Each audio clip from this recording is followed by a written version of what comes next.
বেগুন কোদরের কথা। আমরা জানি বিজ্ঞান ভূত বিশ্বাস করে না, কিন্তু তবুও ভূতকে পৃথিবী থেকে ছুঁড়ে ফেলা যায়নি। আমাদের ভারতবর্ষের পশ্চিমবঙ্গ জেলার রাজধানী কলকাতা থেকে প্রায় 250 কিলোমিটার দূরে পুরুলিয়া জেলায় আছে এই স্টেশন, যার নাম বেগুন কোদর। এটা পশ্চিমবঙ্গ এবং ঝাড়খণ্ড রাজ্যের মাঝামাঝি একটা গুরুত্বপূর্ণ স্টেশন, যার জন্য এই স্টেশনের উপর দিয়ে কম বেশি 40 বছর ধরে অনেক ট্রেনই গেছে, কিন্তু এখানে কোনো ট্রেনই থামেনি।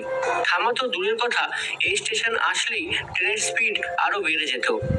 সন্ধ্যার পর অন্ধকারের মধ্যে আজও একাকী দাঁড়িয়ে থাকে ভূতের স্টেশন বেগুন কোদর। স্থানীয় লোকজনের কাছে এটি ভূত স্টেশন নামেই পরিচিত।